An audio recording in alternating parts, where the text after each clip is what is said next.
Olá pessoal, sejam bem-vindos ao meu canal, meu nome é Camilo Rogério e no vídeo de hoje eu vou dar uma dica para vocês que eu ainda não vi ninguém dando essa dica aqui na internet. E realmente é bastante relevante e pode mudar a sua forma de começar na advocacia. Eu vou falar um pouquinho sobre como ganhar dinheiro com parecer jurídico. E não é nenhum tipo de marketing que eu estou fazendo aqui, eu vou passar inclusive um pouco da minha experiência. Então eu espero que vocês gostem desse vídeo, desde já eu já peço para compartilhar e curtir porque eu sei que vai ajudar muita gente. Se eu tivesse visto esse vídeo lá no começo seria bem melhor para mim, mas ainda bem, graças a Deus eu fui tendo ali um bom direcionamento para poder começar na advocacia. Mas vamos lá então, sem mais delongas, vamos falar sobre como ganhar dinheiro com parecer jurídico. Basicamente eu falo para vocês que você precisa de 3 coisas para começar a ganhar um dinheiro com parecer jurídico. Todo mundo quer isso, né? Parecer jurídico é uma situação que não necessariamente você depende de um processo judicial e de anos aí desenrolando na justiça para poder receber alguma coisa. Parecer jurídico costuma ser um ganho mais imediato. Embora menor, ele é mais imediato, o que é bom também, né? Então vamos lá. Parecer jurídico você precisa de 3 coisas e eu vou falar aqui,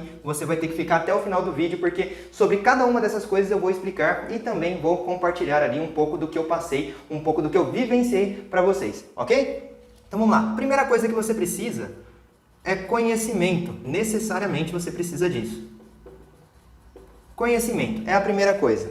Pessoal, é o seguinte, o conhecimento vai vir através do estudo, não tem segredo, tá? Isso não tem segredo. Você vai conhecer a norma, conhecer as decisões judiciais, conhecer o direcionamento jurisprudencial. Ora, você vai ter esse conhecimento com estudo, é sentar e estudar, tá? Via de regra, aí eu posso dizer talvez 90% desse conhecimento venha mesmo com um estudo de caso, certo? Não só o estudo das leis, o estudo da jurisprudência, mas também o estudo do caso em si, o caso que você pegou, certo? Já já eu vou dar um exemplo do que aconteceu comigo e vocês vão entender melhor.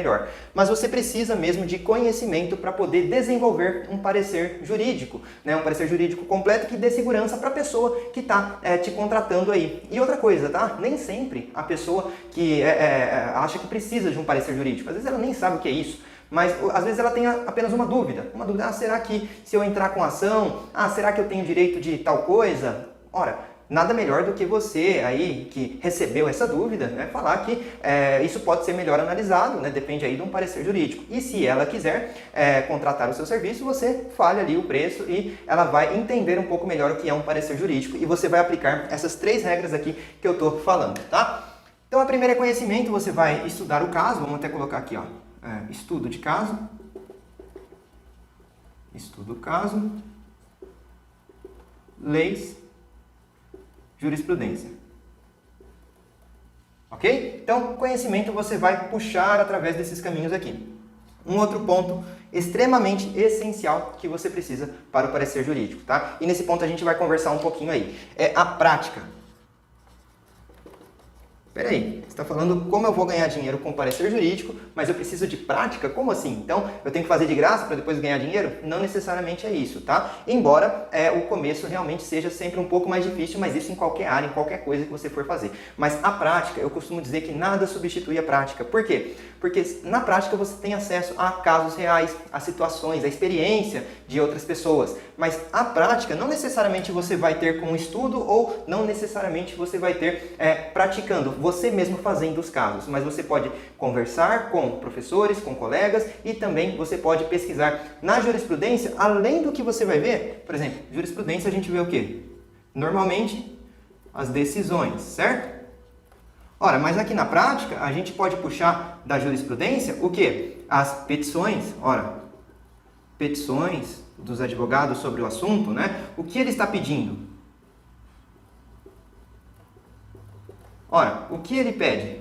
Será que o que ele pede tem a ver com a decisão? Será que o que ele pede, ele consegue basear em alguma norma para isso? Será que o caso que ele está pedindo, está peticionando, tem a ver com o caso que eu recebi? Então, nessas petições, ou seja, no acesso aos processos, realmente você vai estudar o processo, você vai ter a prática ali, é como se fosse um atalho para a prática, entendeu? Alguém está praticando, então você vai ter acesso à prática dessa pessoa e vai usar ali os acertos dessa pessoa e vai tirar os erros dessa pessoa. E aí você se torna alguém melhor, você se torna uma pessoa capaz de fazer um parecer jurídico que inclusive seja remunerado para isso, tá? E aí o último ponto que eu quero conversar com vocês Essencial, o último ponto aqui, pode parecer besteira, mas vai fazer toda a diferença, e aí eu vou compartilhar o que eu passei aqui, um pouquinho do que eu passei num dos primeiros casos que eu peguei, tá? Para você entender quão importante é isso. Nesse último ponto eu estou falando da organização, exatamente.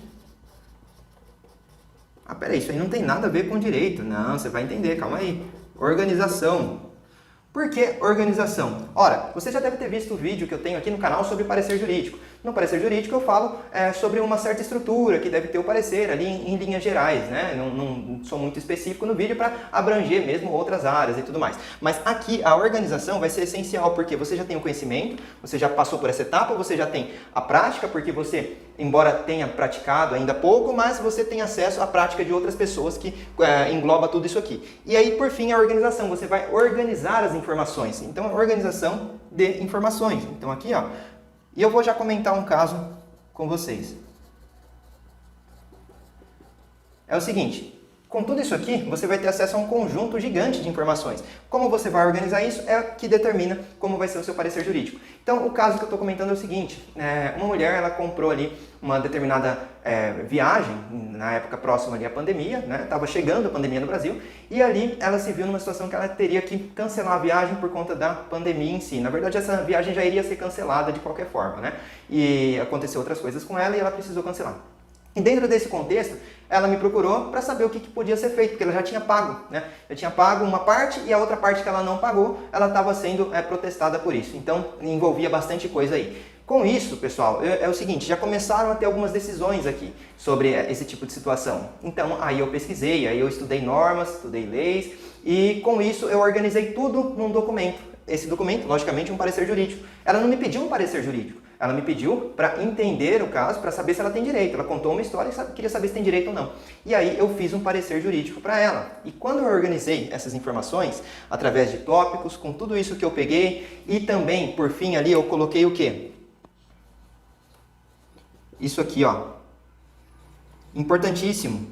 Olha só, eu coloquei um último tópico falando da atuação, ou seja, se ela quiser contratar realmente o meu serviço, eu vou atuar da seguinte forma, ou seja, eu estou ali passando um direcionamento para ela. Então, com tudo isso que eu coloquei, na hora que eu enviei para ela, parecia um escritório profissional enviando uma situação ali, um estudo de caso para ela, né? E realmente foi o que eu busquei, profissionalismo, né? É o que você deve buscar também.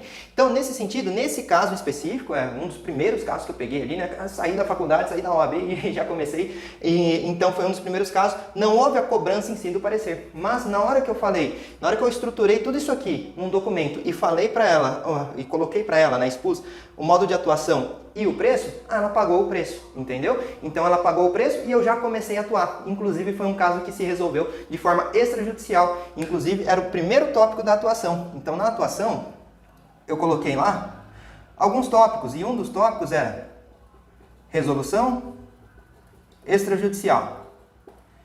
Aí o outro tópico ele ia discorrer na resolução judicial, certo? E aí ela viu todo o documento, gostou bastante, elogiou bastante e falou, não, tudo bem, vamos seguir. Ela seguiu na maneira extrajudicial e conseguimos resolver na maneira extrajudicial e ela pagou o preço. Simples assim. Certo, pessoal? Bom, então esse conteúdo é um conteúdo muito rico, realmente é um conteúdo muito rico, embora simples, faz toda a diferença se você organizar e aplicar isso, tá? Por isso que eu peço que você compartilhe esse vídeo, não deixe de se inscrever no canal e também de curtir o vídeo, que é importante para continuar divulgando aí, ok? Bom, obrigado e até a próxima.